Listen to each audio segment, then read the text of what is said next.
نحمده ونصلي على رسوله الكريم اما بعد فاعوذ بالله من الشيطان الرجيم بسم الله الرحمن الرحيم رب اشرح لي صدري ويسر لي امري واحلل عقدة من لساني يفقهوا قولي رب زدنا علما اللهم فقهنا في الدين اللهم انا نسألك علما نافعا وعملا متقبلا ورزقا طيبا اللهم انفعنا بما علمتنا وعلمنا ما ينفعنا وزدنا علما آمین یا رب العالمین۔ انشاءاللہ تعالی آج سورہ دخان آیت نمبر 38 سے لے کے انشاءاللہ ہم اس سورہ کو مکمل کریں گے آیت نمبر 59 تک۔ اللہ تعالی اس کو ہمیں صحیح سمجھنے کی اور عمل کرنے کی توفیق عطا فرمائے۔ دیکھتے ہیں لفظی ترجمہ۔ وما اور نہیں، خلقنا تخلیق کیا ہم نے، پیدا کیا ہم نے، السماوات والارض وما اور جو، بینا درمیان، ہما ان دونوں کے، لاعبین لائب کھیلنا ہوتا ہے، لاعبین کھیلنے والے ہو کر، کھیل تماشے کے طور پر۔ ما خلقنا ما نہیں، خلقنا پیدا کیا ہم نے، ہما ان دونوں کو، الا مگر، بالحق ساتھ حق کے، ولیکن لیکن، اکثرہم اکثر ان میں سے، لا یعلمون نہیں علم رکھتے۔ ان بے شک، یوم الفصل فیصلے کا دن، میقاتہم میقات ان کی، میقات جو ہے یہ لفظ زمانے کے لیے بھی آتا ہے اور مقام کے لیے بھی آتا ہے، یعنی یہ کہہ سکتے ہیں میقات زمانی بھی ہوتا ہے، میقات مکانی بھی ہوتا ہے۔ مکانی مطلب جگہ، جگہ بھی میقات ہوتی ہے اور وقت کے لیے بھی آتا ہے۔ جگہ کے لیے میقات کیسے ہے؟ جیسے کہ آپ حج و عمرے کے لیے جاتے ہیں تو میقات آتی ہے، ٹھیک ہے، ایک مقرر جگہ۔ اور وقت کے لیے میقات کیا ہوتا ہے؟ یعنی زمانے کا میقات کیا ہے؟ ایک مقرر وقت، میعاد جیسے یہاں پہ ہے، یہاں پہ وقت کے لیے آیا ہے، زمانی میقات ہے۔ اجمعین سب کے، سب کے سب، یوم جس دن، لا یغنی نہیں کام آئے گا، مولن مولا، مولا ولی سے ہے، کوئی قریبی حمایتی عزیز، ان مولن مولا سے یعنی مولا کو، شیئن کچھ بھی، ولا اور نہ، ہم وہ، ینصرون نصر سے ہے، مدد دیے جائیں گے، الا مگر، من جس پر، رحم اللہ رحم فرمائے اللہ تعالی، انہو بے شک وہ، ہوا وہی، العزیز الرحیم غالب ہے رحم فرمانے والا ہے۔ انا بے شک، شجرتا شجر درخت کو کہتے ہیں نا، شجرت الزقوم زقوم کا درخت، طعام الاثیم طعام ہے کھانا ہے، الاثیم اسم سے ہے، وہ گناہ جو انسان یعنی جس سے بچ سکتا ہو لیکن بچے نہیں، جان بوجھ کے ہی کرے، بہت زیادہ گناہ گار کو بھی اثیم فعیل کے وزن پہ ہے نا، تو بہت زیادہ گناہ گار۔ آثمہ اصل میں اس اونٹنی کو کہتے ہیں جو تیز چل سکتی ہے لیکن طاقت کے باوجود نہیں چلتی، جان بوجھ کے نہیں چلتی۔ انسان یعنی ان گناہوں سے بچ سکتا ہے لیکن وہ بس نہیں بچتا، تو یہ اثیم ہے۔ کل محل پگھلے ہوئے تانبے کی طرح، تیل کی تلچھٹ بھی کہہ سکتے ہیں، بہت سارے اس کی تفسیریں، اس لیے آپ کوئی بھی ایک لکھ لیں گے تو ٹھیک ہے۔ یا غلی، غلی غین لام یا سے، جوش کھائے گا، کھولے گا، فی البطون بطن کی جمع بطون پیٹوں میں، کا غلی کا جیسے کہ جوش کھانا، الحمیم کھولتے ہوئے پانی کا۔ آپ کو پہلے بتایا تھا نا، حمیم گہرے دوست کے لیے بھی آتا ہے، اور وہ کیوں آتا ہے کہ جو گہرا دوست ہوتا ہے وہ اپنے دوست کی خاطر کھولتا ہے، یعنی اس کے دوست کی کوئی بات ایسی بری کرے یا اس کی کوئی دشمنی کرے تو وہ اس کا خون کھول جاتا ہے۔ خذوہ، خذو پکڑو، ہو اس کو، ف پس، اعتلوہ گھسیٹو اس کو، عین تا لام سے چاروں طرف سے پکڑ کے زبردستی گھسیٹنا، ہو اس کو، الا طرف، سوائی، سوا برابر کو ویسے کہتے ہیں نا، یعنی درمیان، الجحیم جہنم کے، ثم پھر، سبو صاد با سے گرانے کے معنی ہوتا ہے، یعنی یہاں پہ گرانا کیا ہے، مطلب انڈیل دو، پور کرنا، فوقا اوپر، رأسی سر کے، ہی اس کے، من سے، عذاب الحمیم، حمیم پھر وہی لفظ آیا عذاب کھولتے پانی کے، ذق ذائقے سے ہے، یعنی چکھو، یہ ہے فعل امر، بریکٹ میں آپ لکھ سکتے ہیں اس سے کہا جائے گا، چکھ، انکا بے شک تو، انتا تو، العزیز الکریم زبردست الکریم عزت والا، انا بے شک، ہاذا یہ، ماں جو وہ ہے جو، کن تم تھے تم، بھی ساتھ اس کے، تم ترون تم شک کرتے، میری ان شک ہوتا ہے نا، ان المتقین بے شک متقی لوگ، فی مقام میں جگہ میں ہوں گے، امین امن والی، اللہم اجعلنا منہم، فی جنات باغوں میں، وعیون عین کی جمع چشمے کی، چشموں میں، یلبسون لباس بھی اسی سے ہے نا، یعنی پہنیں گے وہ، من سندسن، سندس باریک ریشم کو کہتے ہیں، اور استبرق موٹا ریشم، دو قسمیں ہیں ریشم کی، تو باریک ریشم میں سے اور موٹا ریشم، متقابلین قاف ب لام سے، قبل تقابل یہ اسی سے ہے، یعنی متقابلین آمنے سامنے، مقابلے میں بھی ایک دوسرے کے آمنے سامنے ہوتے ہیں نا، آمنے سامنے ہوں گے یعنی بیٹھے ہوئے، کذالک اسی طرح، وزوجناہم اور زوجنا کیا ہوتا ہے، زوج سے ہے نا، جوڑا، تو جوڑے بنا دیں گے یعنی نکاح کر دیں گے، بیاہ دیں گے، نہ ہم ان کو، بحورن حوروں سے، عین موٹی آنکھوں والی، اور حور کہتے ہیں گوری رنگت والی عورت کو، یدعون وہ پکاریں گے یا وہ طلب کریں گے، دعا بھی اسی سے ہے، فیہا اس میں، بکلی ہر قسم کے، فاکہتن پھل، آمینین امن سے رہنے والے، لا یذوقون نہیں وہ چکھیں گے، فیہا اس میں، الموت موت کو، الا مگر، الموتۃ الاولی موت پہلی، ووقاہم وقینا جیسے ہم کہتے ہیں وقنا عذاب النار، ووقاہم اور بچا لے گا ان کو، عذاب الجحیم جہنم کے عذاب سے، جحیم بار بار آ رہا ہے، جہم کہتے ہیں شیر کے گھورنے کو، تو جو جہنم ہے نا وہ بھی گناہگاروں مجرموں کی طاق میں ایسے ہی ہوگی، جیسے شیر اپنے شکار کے لیے طاق لگائے بیٹھا ہوتا ہے، جو ہی شکار اس کی ریچھ میں ہوتا ہے وہ جھپٹ لیتا ہے، آپ نے دیکھا کبھی، اور اس کا دیکھنا کیسا ہوتا ہے، اس طرح سے جہنم میں، فضل من ربک فضل ہوگا تیرے رب کی طرف سے، ذالک یہ، هو الفوز العظیم یہی ہے، الفوز العظیم کامیابی بہت بڑی، فوز کہتے ہیں اس کامیابی کو جس کے بعد کبھی کوئی ناکامی نہ ہو،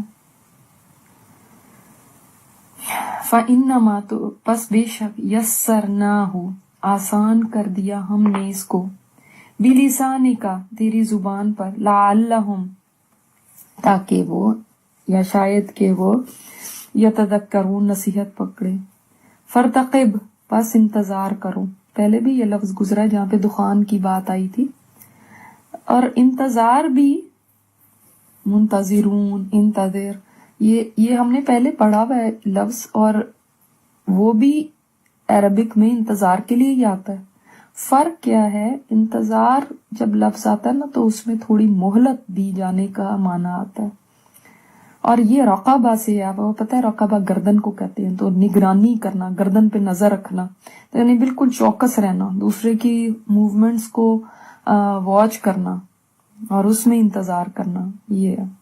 تو تھوڑے تھوڑے معنی کے اندر ڈیپتھ میں فرق ہوتا ہے، ویسے انتظار کرنا یہاں پہ بھی لکھ دیں گے اور اس میں بھی انتظار لکھ دیں گے، تو بظاہر ایسے لگتا ہے کہ کیا دونوں سیم ہی میننگ ہے، لیکن اندر ڈیپ اس میں جائیں تو تھوڑا تھوڑا فرق ہوتا ہے۔ بس انتظار کرو، انہم بے شک وہ مرتقبون، مرتقب وہی ارتقابہ سے، را قاف با سے، وہ انتظار کرنے والے ہیں، مرتقب کی جمع مرتقبون۔ الحمدللہ یہاں تک ہمارا آج کا سبق ہے۔ دیکھتے ہیں تفسیر سورہ دخان آیت نمبر 38 سے 59 تک۔ ہم نے پہلے دخان کے بارے میں پڑھا اور اللہ تعالیٰ نے جو وارننگز دی ہیں ان کے بارے میں پڑھا، اور یہ بھی پڑھا کہ کس طرح سے وہ لوگ قیامت کا انکار کرتے تھے۔ یاد رہے کہ یہ مکی صورت ہے، اور مکی صورتوں میں ایمان بالآخرہ پر بھی بہت زور ہے۔ ہم نے یہ بھی دیکھا کہ اللہ تعالیٰ نے قوم تبا کی مثال دی، اور ان سے پہلوں کی جو بہت بہت طاقتور لوگ گزرے تھے، اور یہ مثال دیکھ کر اللہ تعالیٰ نے واضح فرما دیا کہ ان کو اگر ہم نے ہلاک کر دیا نا رسولوں کے انکار پر، تو اے اہل مکہ تمہارا بھی یہی انجام ہو سکتا ہے۔ اب یہاں پر دلائل دیے جا رہے ہیں، عقلی دلائل، یعنی جو عقل بھی آپ کی مانیں گی، وہ پروفز دیے جا رہے ہیں قیامت کے، کہ انسان خود بول اٹھے کہ واقعی قیامت کا دن ضرور آئے گا، یعنی یہ صرف باتیں نہیں ہیں، یہ دن واقعی آنا ہے۔ اور اس کا پروف ایک کیا دیا گیا؟ بسم اللہ الرحمن الرحیم، وَمَا خَلَقْنَا السَّمَاوَاتِ وَالْأَرْضَ، اور نہیں پیدا کیا ہم نے آسمانوں اور زمین کو، وَمَا بَيْنَهُمَا، اور جو کچھ ان کے درمیان ہے، لَاعِبِينَ، کھیلنے کے طور پہ، کھیل تماشے کے طور پر۔ پہلی تو بات یہ سمجھ لیجئے، یہ آسمان زمین اور اس کے بیچ میں جتنی چیزیں ہیں، چاہے وہ کوئی سانپ بچھو ہے، چاہے وہ کوئی شجر حشر ہے، چاہے ستارے ہیں، سیارے ہیں، زمین پہ اور کوئی مخلوقات ہیں، جاندار ہیں یا بے جان ہیں، کوئی بھی چیز اللہ تعالیٰ نے کھیل تماشے کے طور پر پیدا نہیں کی، یعنی یوں ہی بس پیدا کر دی ہو، بس کوئی مقصد نہیں ہے، ایسے ہی بس دل کرا تو پیدا کر دی، ایسا نہیں ہے۔ اس کا مطلب ہے ہر چیز کوئی مقصد رکھتی ہے، کوئی چیز بیکار نہیں ہے قدرت کے کارخانے میں، کوئی بھی چیز۔ ایک تو یہ بات سمجھ آ گئی۔ دوسری پھر ہمیں یہ پتا چلتا ہے کہ آسمانوں میں، زمین میں اور جو کچھ ان کے درمیان ہے، اس سب میں بھی شامل ہوں یا نہیں؟ میں بھی تو ہوں، انسان بھی ہے۔ اس کا مطلب ہے انسان تجھے بھی کھیل تماشے کے طور پہ پیدا نہیں کر دیا اللہ تعالیٰ نے۔ کھیل تماشے طور پر کیا پیدا کرنے کا مطلب یہ ہے، یعنی ایسے ہی کہ اس کا کوئی مقصد ہی نہ ہو، بس وہ آئے دنیا کے اندر، پیدا ہوا ہے، بڑا ہو گیا، شادی بیاہ ہو گئے، بچے پیدا ہو گئے، وہ ختم ہو گیا، مٹی ہو گیا، ختم، کہانی ختم۔ بڑے آئے اور بڑے چلے گئے، پیدا ہوئے، اپنا کورس آف لائف گزارا اور دنیا سے رخصت ہو گئے، بس ختم ہو گئی کہانی ان کی۔ نہیں نہیں نہیں، یہ تو پھر ایسے ہی ہوتا کہ یہ تو ایک کھیل ہی ہوتا کہ بنانے والے نے ایک کھیل کھیلا اور پھر بساط لپیٹ کے رکھ دی۔ ایسا نہیں ہے۔ اس سب کا اس کا مطلب ہے کہ کوئی چیز ہے اس کے پیچھے جو مقصدیت رکھتی ہے، مقصد ہے، کچھ نہ کچھ ہے اس کے پیچھے۔ اللہ تعالیٰ نے قرآن پاک میں سورہ مومنون میں فرمایا، أَفَحَسِبْتُمْ أَنَّمَا خَلَقْنَاكُمْ عَبَثًا، کیا تم نے یہ سمجھ لیا کہ ہم نے تمہیں بیکار ہی پیدا کیا، کھیل تماشے کے طور پہ پیدا کیا؟ اس کا مطلب ہے کہ کوئی دن آئے گا جب اس سب کا حساب کتاب ہوگا. یہ چیز اس کو یہ بات پروو کرتی ہے، ورنہ تو یہ کھیل تماشا ہی ہوتا نا. فرمایا تمہیں بیکار پیدا کیا، تمہیں ہماری طرف نہیں لوٹنا. اور کیا مقصد ہے، کیوں پیدا کیا گیا ہے. ما خلقناہما الا بالحق، ہم نے نہیں پیدا کیا ان کو الا بالحق، مگر حق کے طور پر، سچائی پہ بیسڈ پیدا کیا. یعنی کوئی نہ کوئی اس کے پیچھے حقیقت ہے، سچائی ہے، مقصد ہے. اب وہ مقصد انسان کو پتہ چلتا ہے جب وہ غور و فکر کرتا ہے. سورہ آل عمران میں ہے نا، اینڈ میں اللہ تعالیٰ نے عقل مند لوگوں کی ایک صفت جو بیان فرمائی ہے، فرمایا ہے عقل مند وہ لوگ ہیں الذین یذکرون اللہ قیاما وقعودا وعلی جنوبہم، وہ اٹھتے بیٹھتے لیٹے اللہ کا ذکر کرتے. وَيَتَفَكَّرُونَ فِي خَلْقِ السَّمَاوَاتِ وَالْأَرْضِ، اور وہ اللہ کی یہ کائنات، اس کی تخلیق کے اندر غور و فکر کرتے. اور پھر وہ کیا کہتے ہیں جب وہ غور و فکر کرتے ہیں نا، تو کہتے ہیں ربنا ما خلقت هذا باطلا، اللہ تو نے یہ سب ایسے ہی بے مقصد نہیں پیدا کر دیا. جب وہ غور و فکر کرتے ان کو پتا چلتا ہے اس کے پیچھے کوئی مقصد ہے. اگر کوئی مقصد ہے تو کیا مقصد ہے؟ مقصد یہ ہے کہ یہ سب آزمائش کے لیے ہے کہ آزمایا جائے، اس کے بعد نیکوں کو ان کی نیکی اور بدوں کو ان کی بدی کا بدلہ دیا جائے. سمجھا بھی بات؟ اس کے لیے اللہ تعالیٰ نے یہ سارا نظام قائم فرمایا. کبھی ہم نے بھی آسمان زمین کو دیکھ کے یہ ایسا سوچا؟ ہم دیکھتے ہیں تو زیادہ سے زیادہ ہم اللہ تعالیٰ کا ذکر کر لیتے ہیں، سبحان اللہ کہہ دیتے ہیں، لیکن کبھی یہ سوچا کہ یہ با مقصد ہے. اس کا مقصد یہ ہے کہ ایک دن آئے جب اللہ تعالیٰ حساب کتاب لے. ایک دن آئے کہ جب اللہ کے سامنے کھڑے ہو کر نیکوں کو ان کی جزا دی جائے اور بدوں کو ان کی سزا دی جائے. کسی حساب کتاب کے دن کے لیے، کسی نتیجے کے لیے اس کو قائم کیا گیا ہے.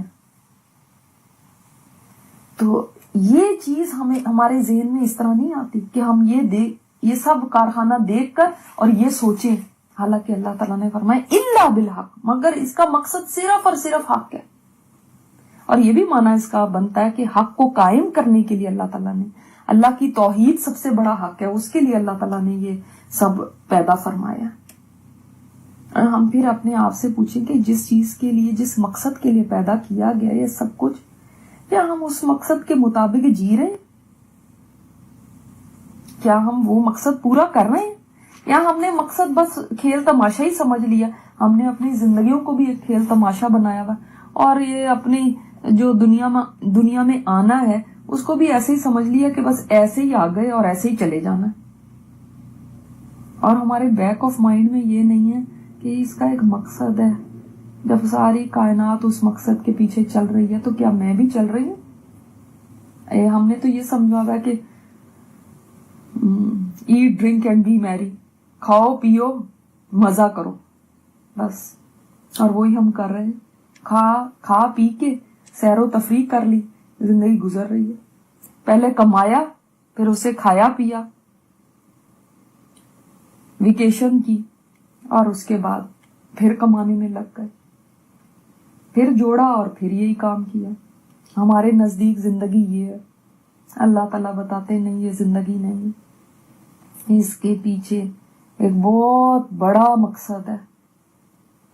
اس کے لیے اللہ نے اتنا بڑا آسمان بنایا، اس کے لیے یہ زمین بنائی، اس کے لیے اس کے درمیان کی چیزیں بنائی.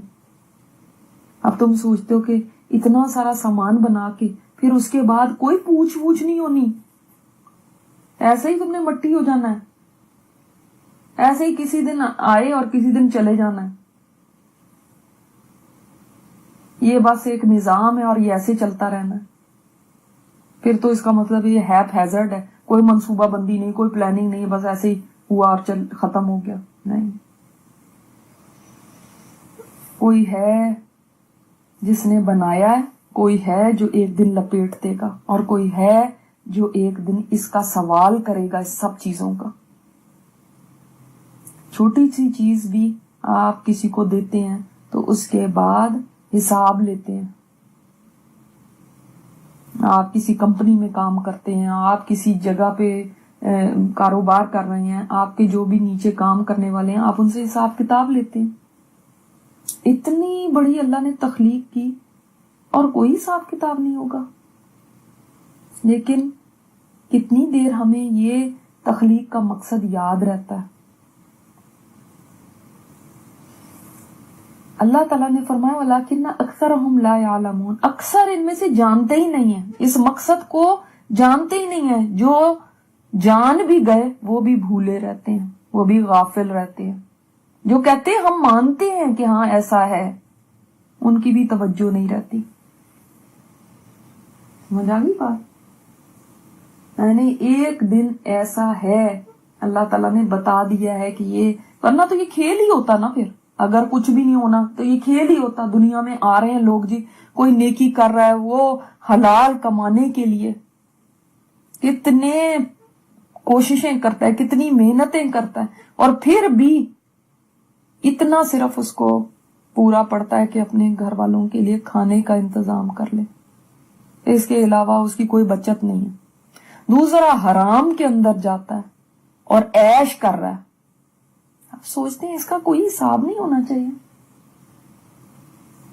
آپ دیکھتے ہیں دنیا کے اندر کوئی فرعون ہے جس نے بچے ذبح کر دیے, جس نے ظلم کی انتہا کر دی, اور اس کے بعد اس کو ایک موت آئی, پانی میں ڈوبا اور چلا گیا. تو یہ کیا وہ ان لاکھوں بچوں کا بدلہ ہو گیا کہ اس کو ایک موت آئی؟ ان لاکھوں اور بچوں کا کیا قصور جن کو اس نے ذبح کرایا؟ آپ دیکھتے ہیں پیغمبر, انہوں نے اپنی دن رات ایک کر دی ہے, اتنی محنت کی لوگوں تک دین کا پیغام پہنچانے کے لیے, اور اس کے لیے کتنی تکلیفیں اٹھائیں. بعض نبیوں کو تو قتل کر دیا گیا. ان کا کیا قصور؟ کیا ان کو کچھ نہیں ملنا چاہیے؟ ان کی محنتوں کا کوئی ثمر نہیں ہونا چاہیے؟ کیا کوئی دن نہیں ہونا چاہیے جب ان کو جزا ملے, جب ان کو ان کی نیکی کا بدلہ ملے؟ عقل بھی کہتی ہے کہ ہاں ایک دن ہونا چاہیے.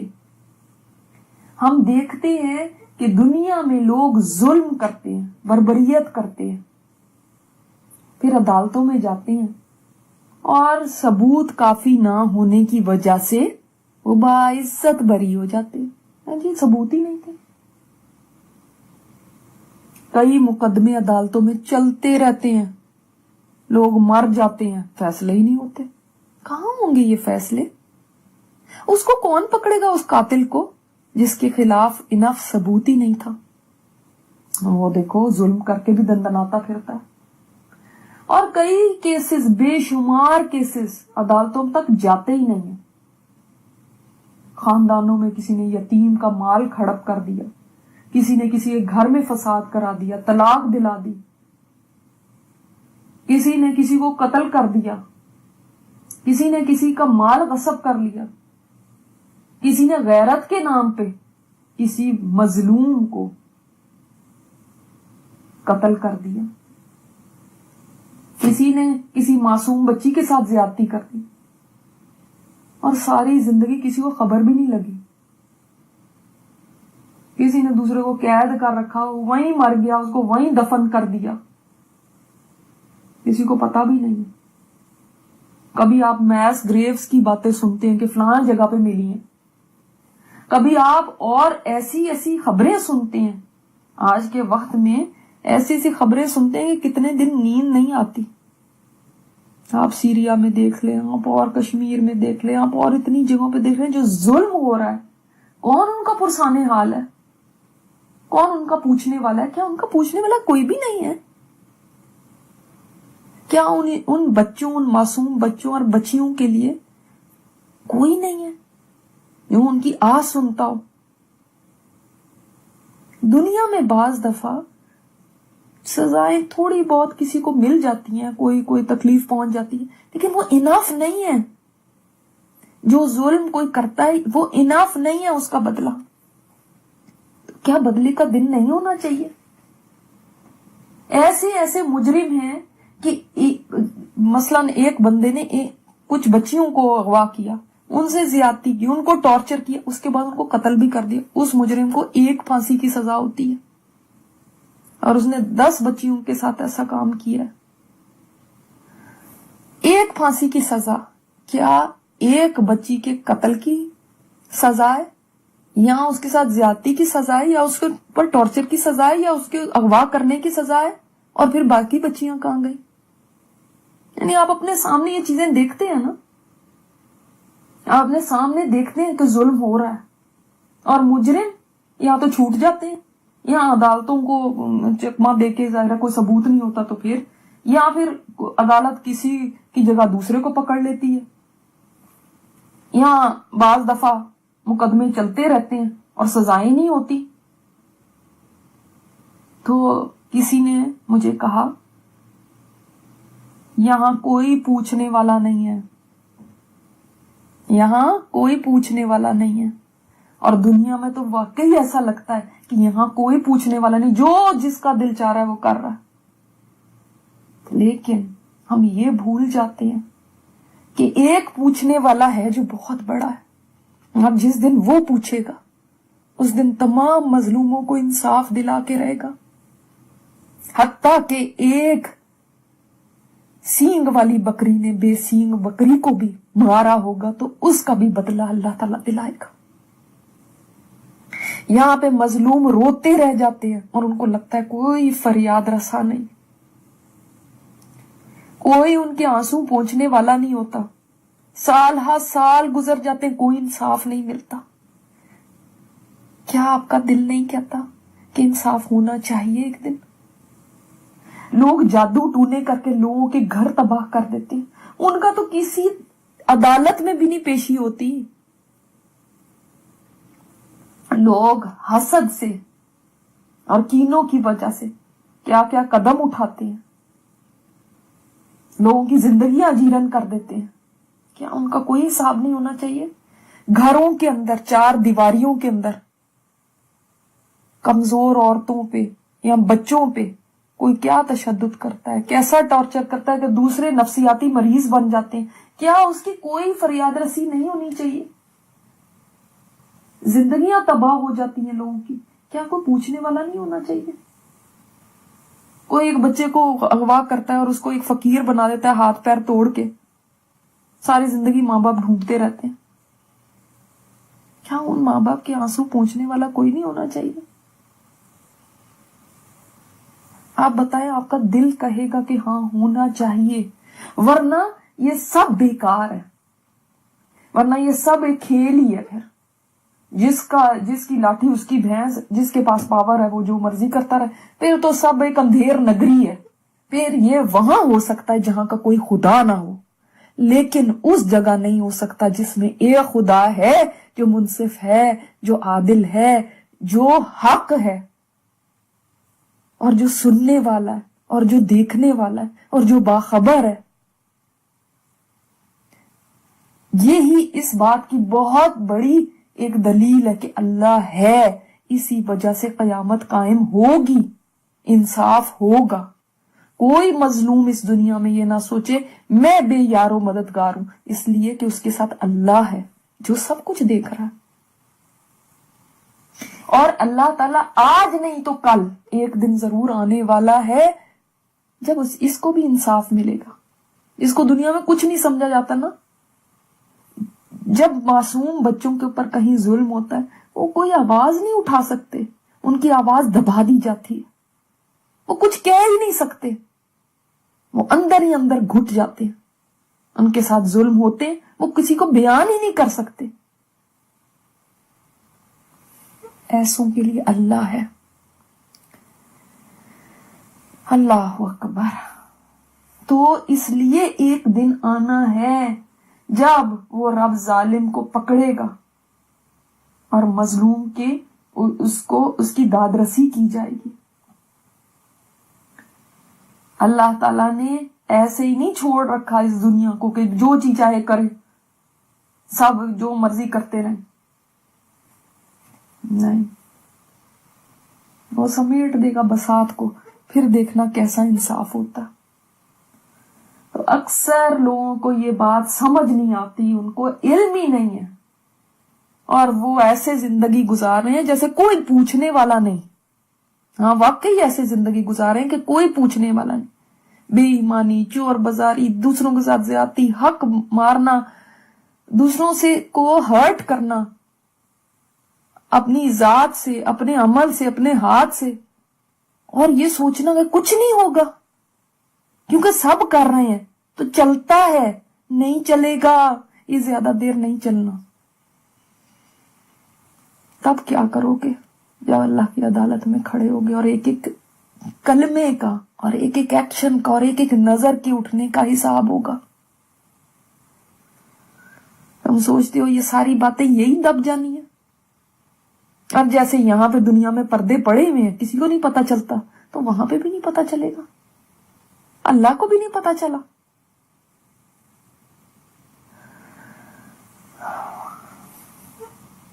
یہ آیت ایسی ہے کہ جو کسی کے ساتھ بھی زیادتی کرنے والا ہے اس کی بھی آنکھیں کھولنے والی ہے. آنکھیں کھول لو, اے اللہ نے ایسے نہیں بنا دیا وا تو تم جو مرضیاں کرتے رہو. یاد رکھنا یہ حق کے ساتھ بنا.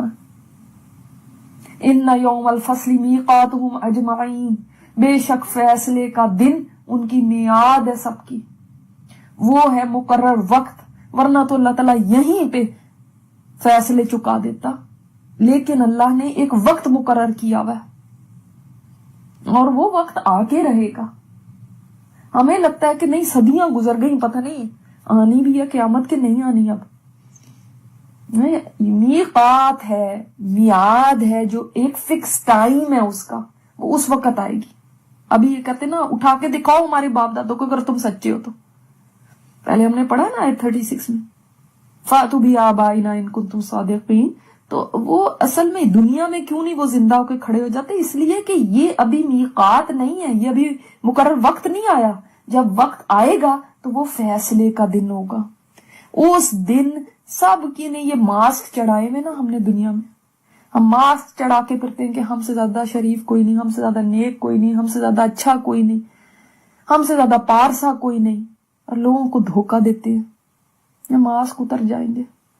نیکی کے, شرافت کے, بڑے بڑے لوگ ایسے ہیں جو لوگوں کو دھوکہ دیے میں, بڑے بڑے لیڈران ہیں, لوگ ان کے فین ہیں, لوگ ان کے پیچھے پاگل ہو رہے ہیں. سب ماسک اس دن اتر جانے ہیں. اللہ نے یہ نہیں دیکھنا کس کے فین کتنے ہیں, اللہ نے یہ نہیں دیکھنا کہ ہاں اس کے پیچھے فالوئنگ کتنی ہے. اللہ نے دیکھنا ہے تمہارے دلوں کے اندر کیا ہے. یہ فیصلے ہو جائیں گے ظالم کون ہے اور کون مظلوم ہے. کبھی کبھی ایسا ہوتا ہے دنیا میں لوگ کسی پہ بہتان لگا دیتے ہیں, بہتان لگا دیتے ہیں, اور وہ جیسے عائشہ رضی اللہ تعالیٰ عنہا کے اوپر بہتان لگاتے ہیں.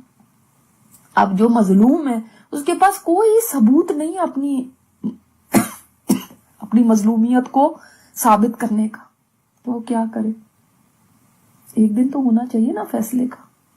وہ فیصلے کا دن فکسڈ ہے, اللہ نے فکس کیا ہوا ہے. یہ دن وہ ہوگا جب کفر میں اور ایمان کے درمیان فیصلہ ہو جائے گا, جب حق اور باطل کے درمیان فیصلہ ہو جائے گا, جب جنتیوں اور جہنمیوں کے درمیان فیصلہ ہو جائے گا. یعنی فیصلے کا دن بندہ سوچتا ہے نا کیا فیصلے ہوں گے, یعنی یہ فیصلے ہوں گے کون حق پہ تھا کون باطل پہ. دنیا میں تو سارے ہی کہہ رہے ہیں ہم حق پہ. جس سے پوچھو, آپ ایک مشرک سے پوچھو, وہ کہتا ہے ہم نہیں سچے, ہمارا دین بالکل ٹھیک ہے, ہم سے زیادہ تو کوئی حق پہ ہے ہی نہیں, آپ سارے غلط ہو. کون فیصلہ کرے گا؟ آج دیکھیں کتنے جھگڑے ہیں, ہر کوئی کہتا ہے میں ہی صحیح ہوں. کون فیصلے کرے گا؟ آج ظالم بھی کہتا ہے کہ میرا تو یہ ایکسکیوز ہے, چور بھی کہتا ہے میں نے چوری کی, اصل میں میرا تو یہ مسئلہ تھا. کون فیصلہ کرے گا؟ برائی اور بھلائی, کون برائی پہ تھا اور کون بھلائی والا ہے, اس میں کون فیصلے کرے گا؟ جو انسان کے اندر شکوک و شبہات اٹھتے ہیں کون فیصلہ کرے گا؟ یہ کیا شک کیا ہے اور حقیقت کیا ہے؟ تو اس دن اللہ تعالیٰ لوگوں کے درمیان فیصلے کرے گا، نیک اور بد کو الگ الگ کر دے گا. وَامْتَازُ الْيَوْمَ أَيُّهَا الْمُجْرِمُونَ، اللہ تعالیٰ فرما دے گا الگ ہو جاؤ اب مجرموں، نیک اور بد الگ الگ کر دے گا. یہ ہے فیصلہ. جب فیصلے چکا دیے جائیں گے کیا حال ہوگا اس دن ہمارا، ہم کس صف میں کھڑے ہوں گے؟ کیونکہ اس دن فیصلے تو حق پہ ہونے ہیں، ووٹوں پہ فیصلے نہیں ہونے کہ کس کو ووٹ زیادہ ملے. میرے ووٹ زیادہ ہیں کہ آپ کے؟ میری فیور میں ہیں لوگ کہ آپ کی؟ کون کس کو اچھا سمجھتا ہے، اس پہ نہیں فیصلے ہونے، حق پہ فیصلے ہوں گے.